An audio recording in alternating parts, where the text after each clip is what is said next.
prophet portrays a wonderful victory banquet at which death, which in ancient Canaan was depicted as the monster swallowing up everyone, will be swallowed up forever. The prophet urges celebration of the victory of salvation. O Lord, you are my God. I will exalt you. I will praise your name. For you have done wonderful things, plans formed from of old, faithful and sure. For you have made the city a heap, the fortified city a ruin. The palace of aliens is a city no more. It will never be rebuilt. Therefore strong peoples will glorify you. Cities of ruthless nations will fear you. For you have been a refuge to the poor, a refuge to the needy in their distress, a shelter from the rainstorm, and a shade from the heat. When the blast of the ruthless was like a winter rainstorm, the noise of aliens like heat in a dry place, you subdued the heat with the shade of clouds. The song of the ruthlessness was still. On this mountain the Lord of hosts will make for all peoples a feast of rich food, a feast of well-aged wines, of rich foods filled with marrow, of well-aged wine strained clear.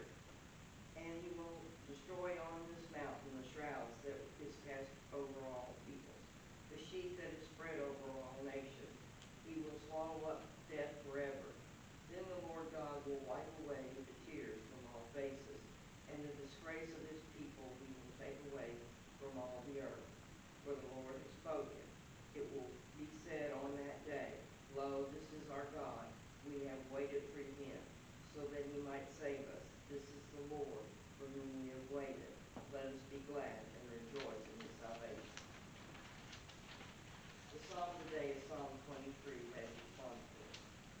The Lord is my shepherd. I will not be in want. The Lord brings me lie down in green pastures, and leads me beside still waters. You restore my soul, O Lord, and guide me along the right pathways for your name's sake. Though I walk through the valley of the shadow of death, I shall fear no evil, for you are with me. Your rod and your staff, they comfort me. You prepare a table before me, and my cup runneth over. You prepare a table before me in the presence of my enemy. You anoint my head with oil, and my cup is running over.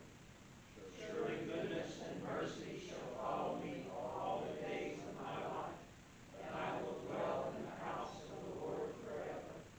You prepare a table before me, and my cup is running over. The second reading is from Philippians chapter 4, verses 1 to 9. Though writing from prison and facing an uncertain future, Paul calls on the Philippians to rejoice and give thanks to God, no matter what the circumstance. God's peace is with us and binds us together our hearts and minds in Jesus Christ, especially when things around us do not seem peaceful. My brothers and sisters, whom I love and long for, my joy and crown, stand firm in the Lord in this way, my beloved. I urge Euodia and I urge Syntyx to be of the same mind in the Lord. Yes, and I ask you also, my loyal companion, help these women, for they have struggled beside me in the work of the gospel, together with Clement and the rest of my co-workers whose names are in the book of life. Rejoice in the Lord always. Again, I say rejoice. Let your gentleness be known to everyone. The Lord is near. Do not worry about anything, but in everything, by prayer and supplication, with thanksgiving, let your requests be made known to God. And the peace of God, which surpasses all understanding, will guard your hearts and your minds in Christ Jesus. Finally, beloved, whatever is true, whatever is honorable, whatever is just, whatever is pure, whatever is pleasing, whatever is commendable, if there are any excellence and if there is anything worthy of praise, think about these things. Keep on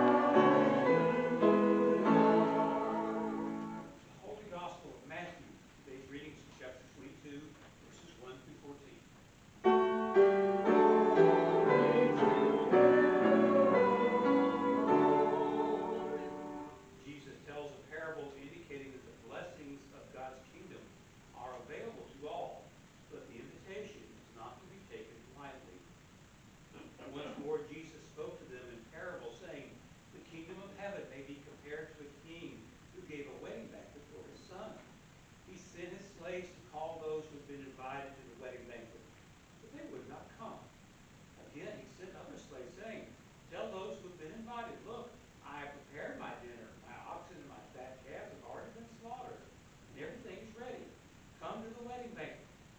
But they made light of it and went away, one to his farm, another to his business, while the rest seized the slaves, mistreated them, and killed them.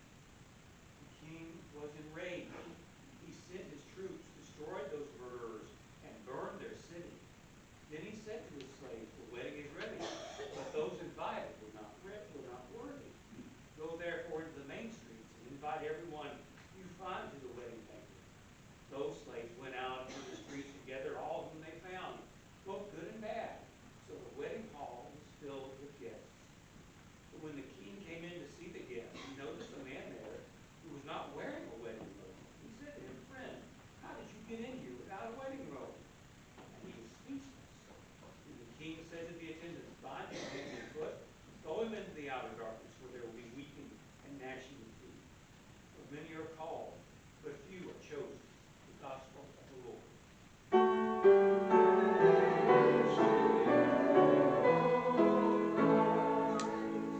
You may be seated. I must tell you that weddings can be very interesting occasions for a pastor. I've been in some where wedding receptions got out of hand way too quickly. But I've also been in some that were quite fun. And the one I'm telling you about today is one of those.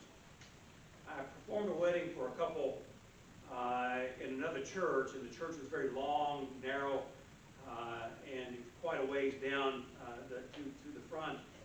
And they had, it's a big wedding, lots of attendants, and groomsmen, and of course they had a flower girl and a ring bearer boy. And these two kids were probably 4 or 5, thereabouts, and they arrived all dressed in the girl in her frilly dress, and the little boy dressed in a little tuxedo with a bow tie, and you could tell that the girl was enjoying it. The boy, however, was about 3 shades of miserable already.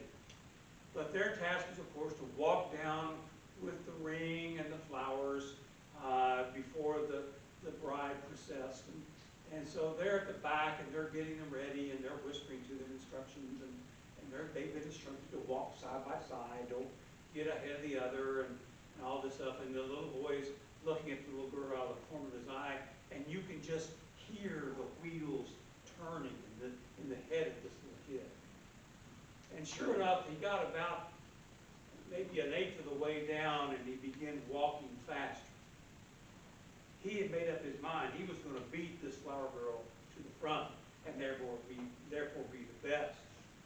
The little girl noticed this quickly and whispered to him, wait for me, wait for me. Of course, you're in a church, and it's quiet, and everybody's hearing him, and instead of waiting for her, he speeds up. Well, the little girl's having none of this. And so she promptly throws her flowers to the floor, runs and catches him, and tackles him in the middle of the aisle. People are looking at me, and I'm just going, not my kid. They are wrestling on the floor. The little girl's got him in a headlock. And the boy's kicking and carrying on, and I noticed that he's got the ring on a little pillow, okay?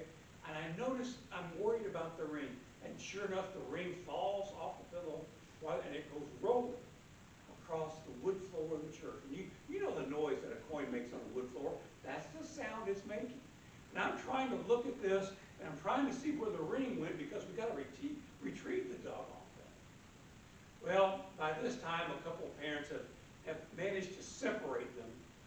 The boy's bow tie is torn asunder, hanging off from his shirt. His shirt is untucked. His little cummerbund is a mess. The little girl's dress is not too bad, a little worse for the wear. And they managed to restore order to these two kids before the wedding can proceed. About 2 minutes later, the ring is finally found, and the flowers are regathered, tried to rearrange as best they could. And the father and the mother of the kids are now behind them, walking behind them as they process down the aisle, making sure that this doesn't happen again. But lo and behold, the boy, apparently upset that he's been usurped and been humiliated by this little girl, promptly begins to elbow her as they're walking down the aisle. The father grabs him by the scuff of his shirt and shakes him and moves him over, and so they walk down the aisle, one over here, one over here. The rest of the wedding actually went pretty well. Until we got to the reception. And that's when the adults begin to behave like children. But we'll tell that story another day. We won't go into that, okay? Weddings are big deals when you're a pastor. And I've officiated at some that I wish I didn't have to, and I've officiated some where it was just a hoot. And this one is the most memorable that I have, and I was glad to have done it. We got through it. They got married. They're still together. I don't think they've had children yet, which probably doesn't surprise anyone given what they witnessed. But anyway, weddings in Jesus' day were a big deal too. They were important events. A king's wedding for his son was not just a family event, it was a political event. Because kings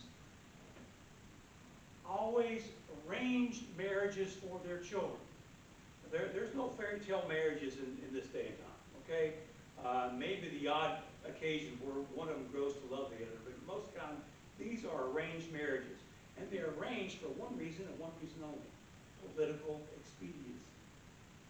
Kings from one province or governors from one province would arrange a marriage with an adjoining country so that a treaty could be established, so that they stopped waging battle against each other. And this is the way things were done.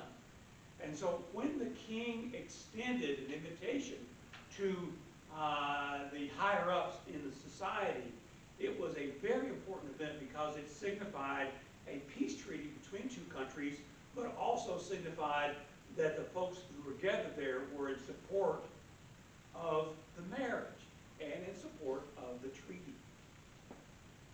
And to not show up was a terrible thing indeed. Remember, the king's rule is law.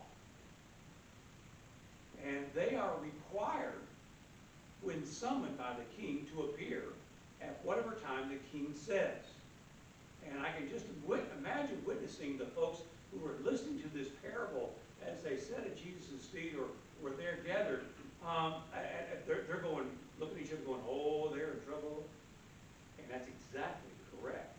To fail to go to attend an invited wedding was a major slight for the king and the king's authority. But that's what they did. He sent his slaves to invite them. Hey, it's time for this. Come on. And they ignored it. He sent some more. And one of them went home, the other went back to work.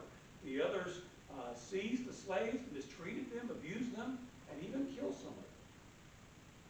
Obviously, the king wasn't too happy with this. But he's also in a bit of a quandary because by them not showing up, they are basically undercutting the king's authority.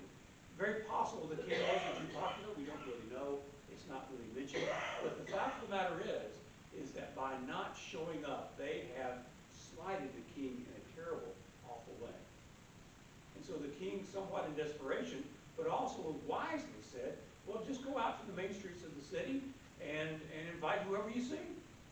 If they don't want to come back with them, we'll find somebody else. And that's what they did. And all these people come walking toward the castle, the place where the king abides, and there are people coming there who've never been close to the castle before. There are people there who've never even seen the king in person before. There are people coming in the doors who are not real sure of how to